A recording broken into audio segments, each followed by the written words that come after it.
မိဘတွေအတွက်ကလေကျောင်းဆိုတာကလေးတွေအတွက်လုံခြုံတဲ့ခံတက်ကြီးတစ်ခုလိုမျိုးအလိုအလျောက်သတ်မှတ်ချကြရတယ်ပေါ့နော် ဟုတ်တယ်ဗျမိဘအများစုကအဲ့ဒီလိုပဲယုံကြည်ထားကြတာလေ မနက်လေးလိုကလေးတယောက်ကျောင်းဝင်းတကားတဲ့ဝယ်လွှားပြီဆိုတာနဲ့တင်အပိလောကရဲ့အန်ဒီရီတွေကနေကာကွယ်ပြီးသားဖြစ်သွားပြီးတော့စိတ်ချလက်ချရှိသွားတတ်ကြတယ်ဆိုတော့တကယ်လက်တွေမှာအဲ့လုံခြုံပါတယ်ဆိုတဲ့ခံတက်ကြီးရဲ့အခန်းတစ်ခန်းဟာကလေးငယ်တူအထွက်ဘလို့မှအတန်ထွက်ခွင့်မရှိတဲ့လွတ်လန်းမရှိတဲ့ထောင်ချောက်တစ်ခုဖြစ်နေခဲ့မယ်ဆိုရင် ဒီလိုအခြေအနေမျိုးကကြားယုံတဲ့တင်တော်တော်လေးကြောချမ်းစရာကောင်းပါလေဗျာ ဟုတ်တယ်ရှင် ယုံကြည်မှုဆိုတာကိုနေရာဌာနတွေဥပမာကျောင်းဆိုတာမျိုးပေါ့နော်ဒါမှမဟုတ်ယာရုတာဝန်တွေဖြစ်တဲ့ဆရာဆိုတဲ့ဂုံပုတ်တွေနဲ့ပုံတွေတွဲပြီးမြင်လိုက်တဲ့အခါအဲ့ဒီယုံကြည်မှုဆိုတဲ့အကာအကွယ်နောက်ွယ်မှာအစိုးရဆုံးအလွဲသုံးစားပြုမှုတွေကင်းရောက်သွားတဲ့သဘောတရားရှိနေတယ်ဗျ ဒါပေါ့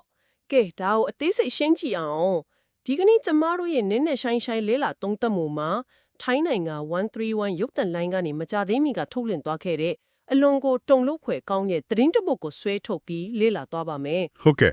ဒီသတင်းကတော်တော်လေးကိုခဲရက်ရိုက်သွားတာဗျာ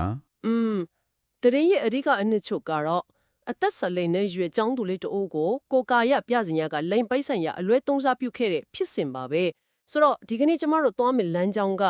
ဒီလိုဖြစ်ရက်ဆိုးကြီးဘာကြောင့်ဖြစ်လာရသလဲဆိုတာကိုတက်တက်လေ့လာမှာမဟုတ်ပါဘူး ပိုပီနဲ့ရှိုင်းဟိုင်းသွားမယ်ပေါ့ ဟုတ်ကဲ့ကျောင်းလိုလုံခြုံရမယ့်နေရာမျိုးမှာစစ်နှစ်တစ်ခုလုံးကအကအကွဲမဲနေသူလေးကိုဘလို့များမျက်ကွယ်ပြုခြံလက်ထားခဲ့တယ်လဲဆိုတဲ့အကြောင်းရင်းခံရန်တရားတွေကိုပါရှာဖွေသွားမှာပါ ဒါကတကယ်ကိုလေ့လာတဲ့အပိုင်းပါပဲ သတင်းရင်းမြစ်တီအရာဒီဖြစ်ရဟာနိုဝင်ဘာလဆန်းပိုင်းကဖြစ်ပွားခဲ့တာပေါ့နော်ပူပြီးစိမကောင်းစရာကောင်းတာကဒီအသက်14နှစ်အရွယ်မင်းကလေးဟာဟိုလေအထူးစောက်ရှောက်မှုလိုအပ်တဲ့ကလေးတူထိနေတာပါပဲ ဒါကတော်တော်လေးကိုဆိုးရွားတဲ့အခြေအနေပဲဒီဖြစ်စဉ်အစားကိုတေချာကြည့်ရင်လေဖြစ်မှုကျူးလွန်သူတွေဟာတားကောင်ကိုဘယ်တော့မှစက်ပန်းမရွေးချယ်ဘူးဆိုတာကိုအထင်သာတွေ့ရတယ်ဗျာ တမင်ကိုရွေးချယ်ထားတဲ့တဘောပေါ့ မှန်ပါပဲဒါဟာအခွင့်အာဏာရှိသူတူကအကအခွင့်အမဲ့ဆုံးအခြေအနေမှာရှိနေလေသူကိုရည်ရွယ်ချက်ရှိတေချာတွက်ချက်ပြီးတော့ကိုဖြစ်မှတ်ထားခဲ့တာပါ ဟုတ်ကဲ့ ဒီကလေးငယ်ရဲ့နောက်ခံကိုလေ့လာကြည့်ရင်အချက်၃ချက်သွားဆုံးနေတာတွေ့ရတယ်ပထမအချက်ကစင်ရင်နွမ်းပါမှုပြဒုတိယအချက်ကသူတို့မိသားစုမှာဥပဒေရေးရာဘူးတူတာလုံးဝမရှိဘူး ဟုတ်ပါပြီတတိယအချက်ကတော့ တတိယချက်ကတော့ခုနပြောခဲ့သလိုအထူးဆောင်ရှောက်မှုလိုအပ်နေတဲ့ကလေးဖြစ်နေခြင်းပါပဲ ဒီအချက်တွေအကုန်လုံးကကလေးကိုလုံးဝအကာအကွယ်မဲ့သွားစေတာပဲ ဒါပေါ့ဗျာဒီ၃ချက်ပေါင်းစုံသွားတဲ့အကကျူးလွန်သူအထက်ကဒီကလေးဘယ်တော့မှအတန်းထွလာမှမဟုတ်ဘူးဆိုတဲ့အကျွေးမြေယုံကြည်မှုမျိုးလုံခြုံမှုမျိုးကိုရရှိသွားစေတာပေါ့ တကယ်ကိုစိတ်မကောင်းစရာပါပဲတတိမှာပါရှိတာကလေကလင်းငယ်ကိုယ်တိုင်က